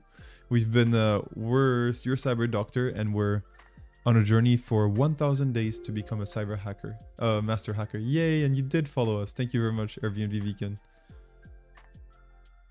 Airbnb Bacon. Oh, that's so cool. Airbnb Aiken. Airbnb Bacon. I love it. It's a cool name. Thank you very much for the follow. I appreciate it. Yeah, I was waiting to start work and just came across your stream. Found it interesting. Nice. Awesome. So you're based in Europe, no? I guess if you're waiting to start work. Or you're based in the United States and you're working nights. Because mostly viewers usually come from Europe. Well, they usually come from the United States first, then Europe, and then more of them are coming from India. There was a few Australians as well, but I've never had someone from Thailand or anything, I think, coming from the stream. Oh yeah, based in northeastern Europe.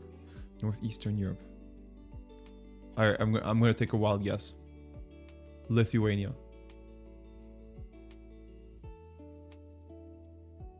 Wow, it's Lithuania or Latvia. I think I'm gonna go for Lithuania. Nope, Sweden. Ah, okay. So you're Northern Europe. It's not that much Eastern, no? Nice. From Sweden. Cool. Since you said this, I assume you work at Ericsson or something. Where else would you work? Is this where all Swedes work?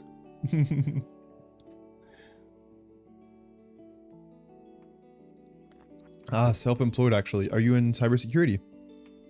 That's really cool to be self-employed. I want to do this too. Yeah, you need to generate and manage crypto key data, configure mail transfer agents to sign outbound email, handle key rotation safely, maintain selector and DNS entries. For many orgs, especially legacy or small setups, it's non-trivial. Yeah, for large companies having all this stuff. But do you need to rotate keys? This is key rotation. So we asked Airbnb Bacon if they are in cybersecurity, and they said no, but I used to work in a security firm back when I used to live in Australia. Damn. Nice. Wow, what a life already, huh? Having lived in Australia, having worked in security. And what do you do nowadays?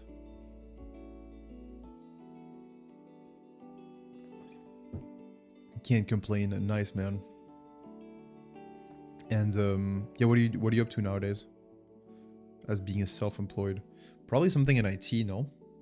You know about DKIM and everything.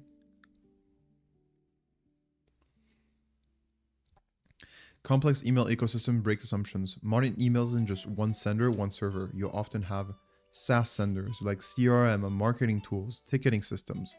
That's true, huh? Multiple outbound gateways, cloud relays. Each one must be authorized, must be configured to sign correctly. Each one must align with your domain. The result is an incomplete deployment, inconsistent signatures, and operational drift. What is operational drift? Oh, I think I have an idea. So interesting. What is operation drift? I think operation drift, folks, is the idea that your systems, like your systems are this in your timeline. Wait, how do I make this easy for you? I think I should make it the other way around for you. Your system, no, I should start from the left. So this is the left of the screen. So I think that works. So I should start from my right. This is your systems in time. No, this is your systems in time. But as time moves forward, your systems, your business develop new needs, and that your system is no longer satisfying. So this is my guess of what is operation drift. But I'm going to ask ChatGPT just to make sure that this is what it is. Operation drift is often called configuration drift, is when a system gradually moves away from its original intended configuration over time, usually without anyone explicitly deciding to change it. Ooh, putain. We'll get to your message in a sec, Airbnb Bacon. Operational drift is equal to small incremental changes that accumulate and silently break consistency. Okay. What happens? In real environments, systems are constantly changing. Updates and patches, new services added, temporary fixes that become permanent, different teams making changes, manual tweaks, just this once kind of thing, but it accumulates over time. It's like accumulating dust a bit. Over time, the system no longer matches documentation, security policies, original design, and no one really takes care of it. Example with DKIM, very practical. Imagine a company sets up DKIM correctly. All mail servers sign emails. DNS records are configured, everything is aligned. Cool, everything works. But months later, marketing's at a new email platform, no DKIM configured. IT rotation keys, forgets to update one selector. Oh, IT rotates keys. Forgets to update one selector. A relay server is replaced, signing disabled. This is why, do you see Airbnb Bacon? It's not just do it once and then you're good forever. Sometimes it's pretty hard. But then there's tools like Google that simplify it for you, right? If you want to rotate your keys, it's a little bit easier because it just does everything for you. But in large enterprise situations, managing it is really hard. So Airbnb Bacon, we asked about their background and they said, well, I spent the past 25 years or so being a consultant. Last 3 I've spent building a software solution. Ooh. Yes? Oh.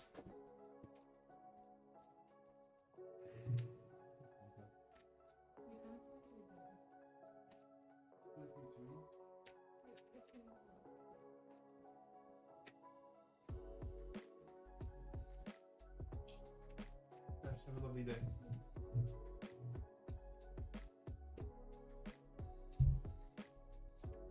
You spent the past 25 years or so being a consultant. Damn. Last 3 years have been spent building a software solution. What software solution are you building? Nice. Spent 25 years being a consultant. And you said before that you were in security you were in a security company.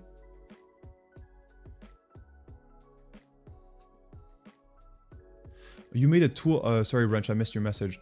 I have made a tool with Golang to identify a mail is spoofed or not. That's really cool. How did you make this work? Golang is what? It's a language? Or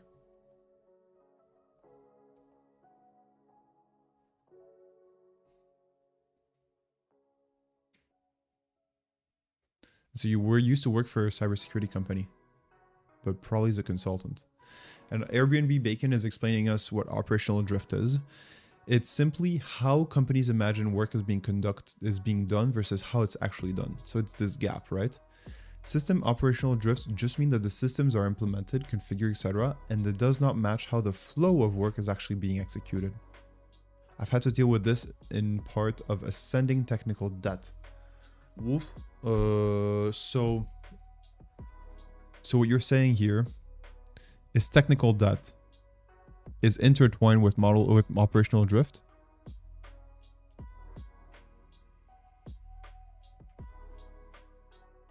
Make connections between operational drift and model drift. Also explain how these concepts relate to technical debt. If operational drift occurs on large enough scale over a long enough period of time, then technical debt can most definitely grow. Operation grow a large enough scale over a long enough period of time, then technically can most definitely grow. Yeah, I see, it makes sense, right? It's like accumulating dust. My partner never turns off the light, folks. Boof.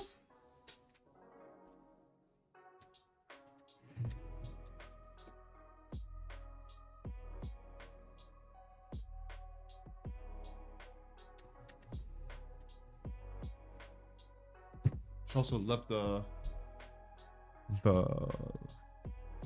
bedroom light on. It's like there's families out there that are I'm not sure. Tell me your opinion, folks. I need external thoughts.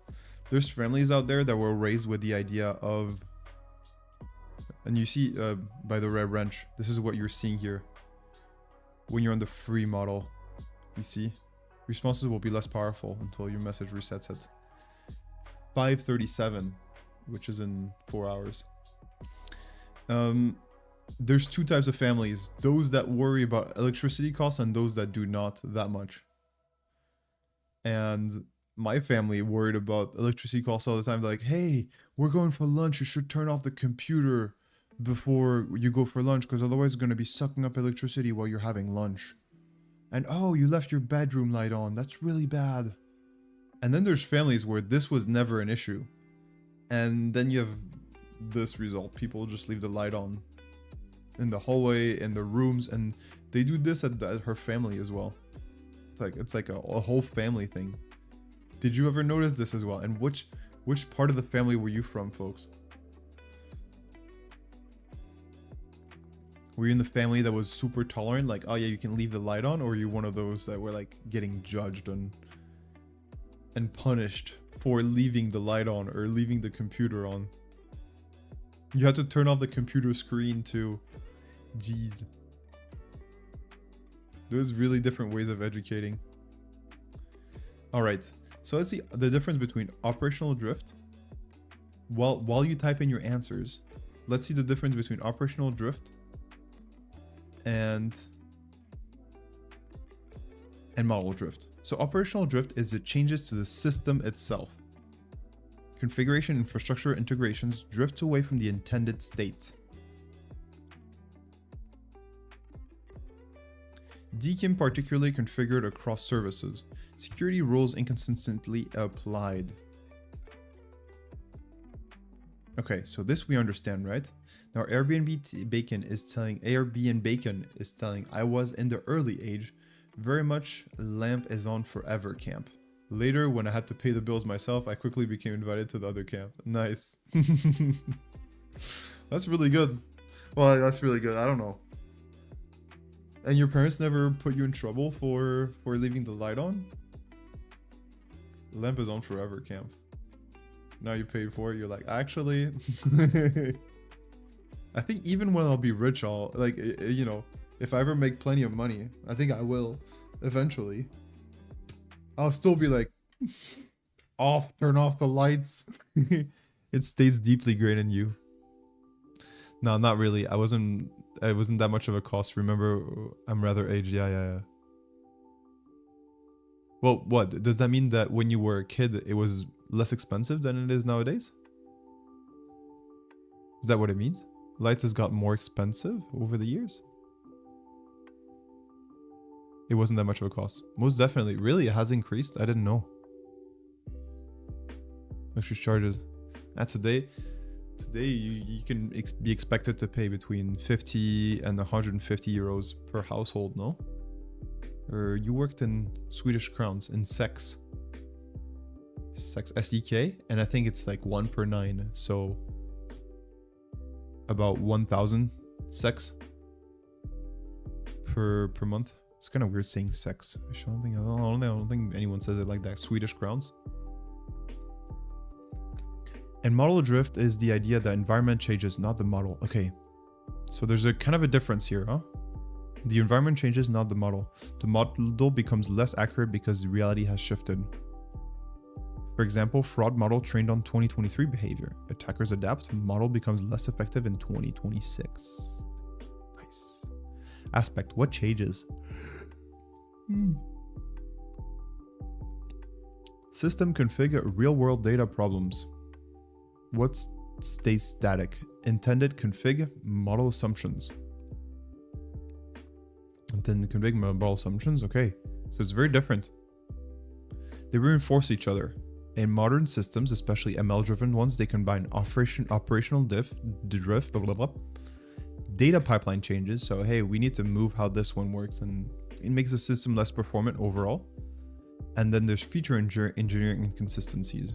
So what is this? Like the model can do this? No, about 2,500 SEK.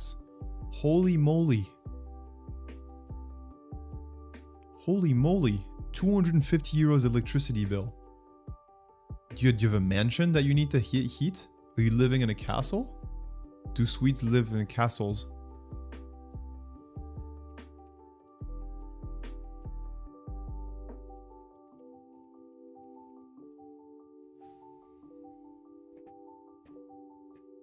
At least. That's the price, or you leave at least in... No, Swedes do not live in castles. While Sweden has 100 of historic castles and many manor houses, particularly in the southern regions, there are particularly tourist attractions and landmarks that are not used as standard living housing for the general population. Deep winter, about 3,000, 3,500. Holy moly. Even the Swedish royal family does not live in the main Stockholm palace, which is used for offices and state functions. They reside at the Drottningholm Palace, which is a UNESCO World Heritage Site and a royal residence, not an average home. Typical housing, like most people, the vast majority of Swedes live in conventional houses, apartments, and modern homes. So yeah, apparently, according to Google's AI, you do not all live in castles. Oh, that's surprising. They reinforce each other in modern... Okay, so prediction degrade. So model drift kind of happens on non-AI systems too. Does model drifting, or at least the concept, move like applied to... I'll tell you what I'm doing in a second. Applied to non-AI systems. Coucou. Oh, c'est Zombie. Ça va, Zombie? Ed Zombie's here, folks. Ed Zombie's a friend of mine. I was thinking about you actually yesterday. I'm like, damn, it's been a while since I've seen Ed Zombie 1. We are here. On est là. That's what you're trying to say, no? Man, how you been? Indeed. Non-AI model drift, when systems based on fixed assumptions become less accurate. So, okay, so let's see. Yes, the concept is absolutely beyond AI systems, but it shows in a slightly different form. Model drift in ML is really just a specific case of broader idea. The idea is that a predictive model becomes less accurate because of real-world changes while the model stays fixed. That idea exists anywhere you have assumptions about the world encoded into a system. Doing the same teleworking today, nice. So what games are you gonna play at Zombie? By the way, you were also looking for a job, no? If I'm not mistaken. I remember Star Wars 420 right there on the picture was telling us that you was telling me about your interviews. That you were streaming them on Discord live. Oh, maybe you're teleworking because you have more interviews, no? Could that be? So instead of model, think rules, heuristic, threshold, mapping, protocols. Human assumptions, encoding software. Yes. So there is kind of a drift, right? Because all systems... So, folks, what I said earlier when I said talked about operational drift, it's not necessarily that the tools are for set in a certain period of time and that time has elapsed. It's more that the tools kind of get worse as time goes on. But there's also this idea, right, that the assumptions that were made by the developers when they created the tool or when people were configuring the tool are no longer right. And that's also what happens here to SMTP, right? Simple Message Mail Transfer Service protocol, excuse me, that it was created for a specific purpose to send emails, but since we need encryption, we need different security to make sure that there's no spoofing and things like this. Yes. So there is some kind of drift in time as to what the product serves, right? But this idea of, hey, thank you very much for the follow, Enko00. Aiko00. Welcome. Wonderful having you. You're gonna get to see the 1,000 day evolution from us trying to break through cyber and become master hackers. So model drift in ML is really a specific case of broader idea. A model becomes less accurate because the real world changes while the model stays fixed. Have I thought about using Claude? I have. Do you think I should? The thing is, do you think I should? Yeah, just tell me your opinion. Nice, you have interviews today. Nice. Great job, Ed Zombie. Happy for you. Hope you're asking for a lot of money. I do think right now it is better than ChatGPT. You know what? Maybe I can try. Does it require making an account?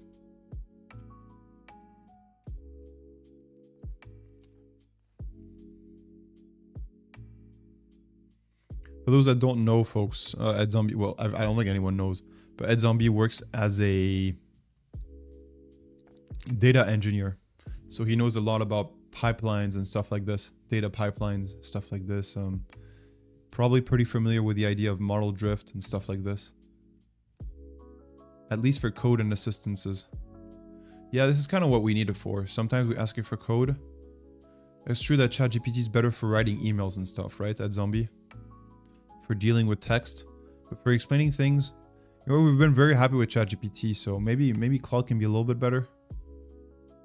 Let's go building plan. First of all, this is what it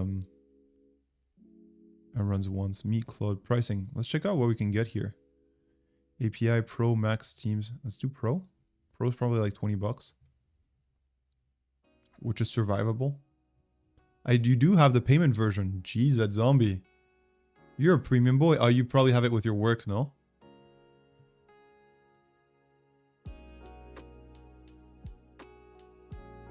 By the way, it's 7:58 and we said we would do... I need to get going soon because I need to work. I am not self-employed like Airbnb bacon. So yeah, I need to get to work, folks. But let's do a little recap of what we learned today. Claude thinks to partner with you. How much is it? Tell us. It's probably going to tell us at the end. Classic stuff. There we go. Sell us first.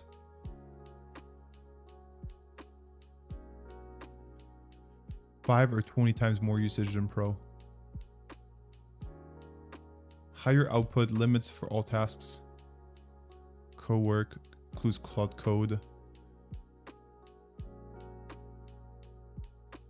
Claude for Excel. Claude for PowerPoint. Really easy to use Claude models. Maybe you could try this. It's true. We've been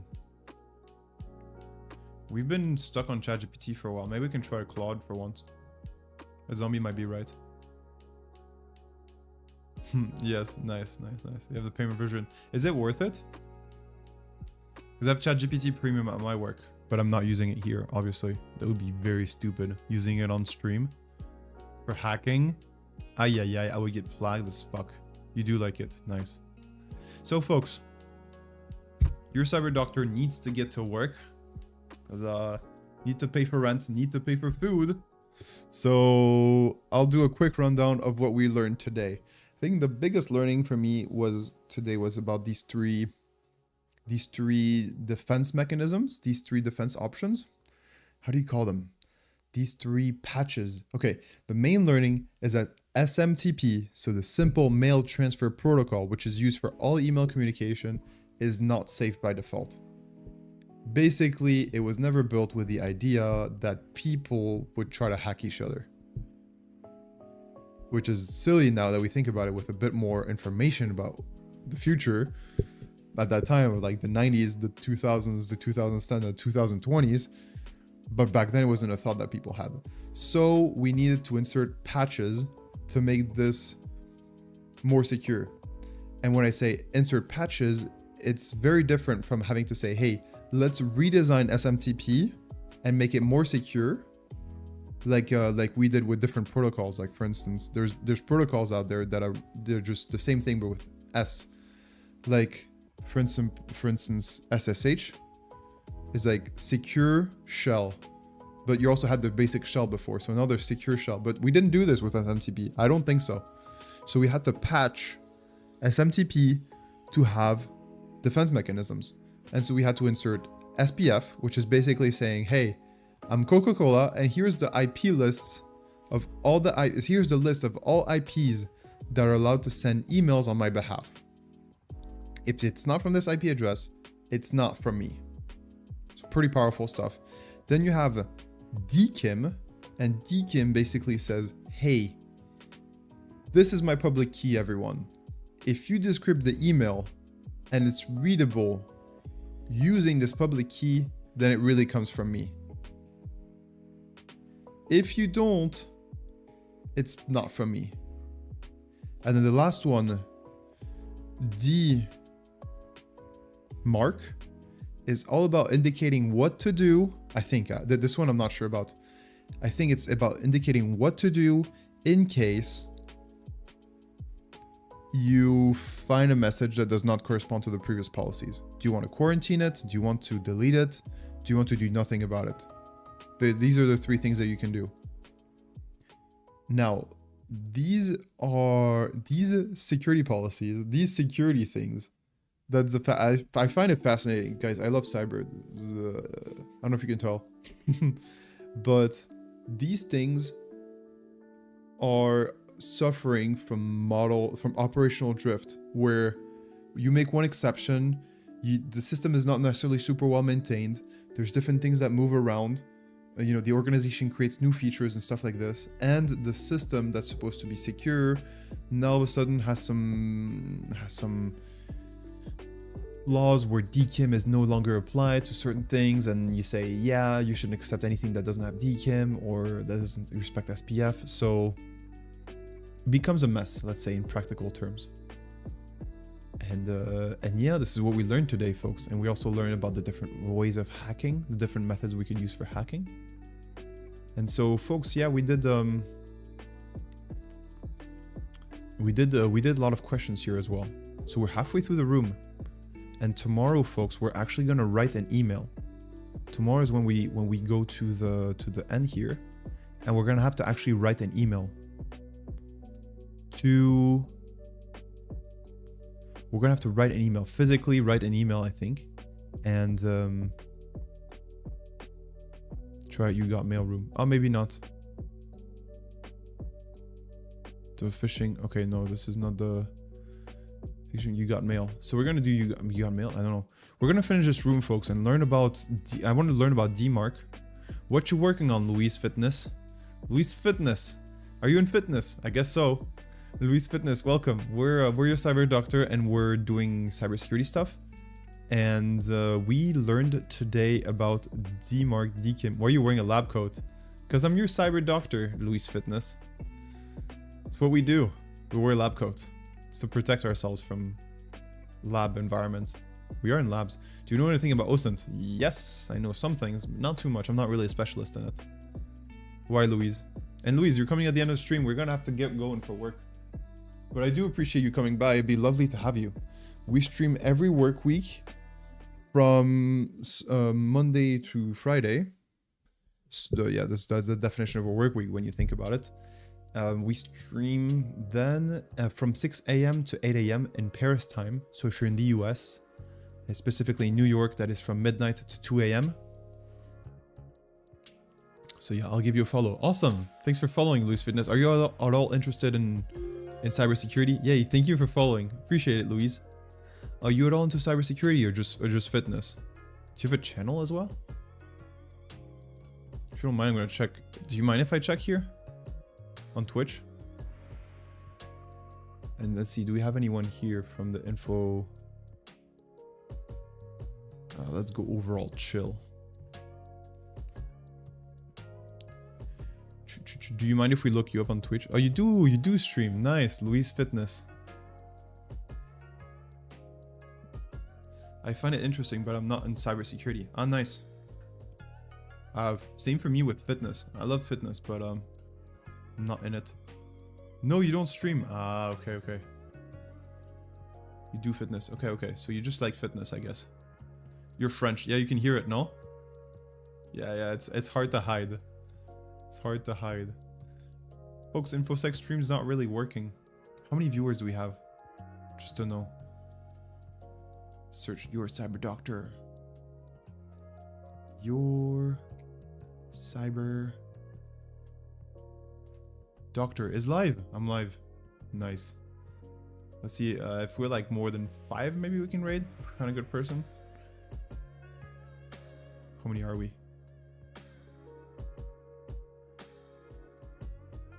Wood, there's 8 of us. That's a pretty nice raid.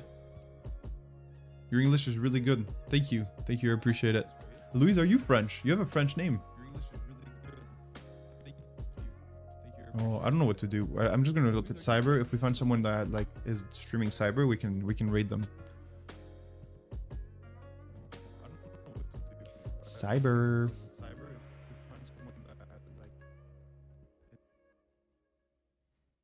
Had a okay. Valorant, we're not gonna raid that. Cyber security. I've had a few good friends in my life that were called Louise. Very nice people. Well, ladies in this instance. There's your cyber doctor. There's someone playing an indie game. But yeah, I don't really see cybersecurity awareness. Go sec me. Just kind of looking for someone to send over you folks to so that you have a good stream to watch. Attacks 1 million hour. What is this? Okay, this is broken. Yeah, it's live. And it's just a map of the world with a bunch of stuff. Oh my god. Maybe they're saying something. I find it easier to raid someone when they have a webcam on. So you like have a good idea who they are. Well, I don't know. That they're working or that they hear something's happening. But anyway, folks, we'll come back tomorrow. We're going to learn more about email security. And I think it's really important that we do. And if you want to show up tomorrow, you're very welcome to. Because it's a very important piece of cybersecurity that everyone needs to know, whether in defense or attack. So we'll understand more about what protects our emails. And I know it's not the sexiest things with all the things that are going on. You know, the newer, sexier technologies like AI. But it's very important for us to understand it because it's a fundamental in cybersecurity, I want to say. It's how business is done. It's how proof is shown in court. It's very important. So come back tomorrow, we'll finish this. And on Wednesday is very exciting because we're playing a King of the Hill. And if you don't know King of the Hill, the idea is that there's a hill and you must stand on top of it. Whoever is standing on top of it gets points. And so we're going to play all this together on Wednesday. And you have to create an account on TryHackMe, and we're gonna hack each other there. We're gonna hack literally each other on a box, and we're gonna try to stay the masters of this box. So it's gonna be pretty exciting. I think you all are gonna destroy me, and we're gonna have a good time. So be sure to follow. Be sure to come on Wednesday, 6 a.m. Paris time, and midnight New York time, and 3:15, 3:30, no, 11:30 in the UK, in India. But folks, it was really cool having you. Louise, welcome on board. We had a few followers as well. Ed Zombie joined us as well. We had Airbnb Bacon, we had XR, we had Wrench as well for a lot of the time. Rabbit Paperclip was here as well, and Jim the Dandy, of course. And Bedro at the beginning. Nice having you all. Please take care, and I'll see you tomorrow. Ciao all. Take care.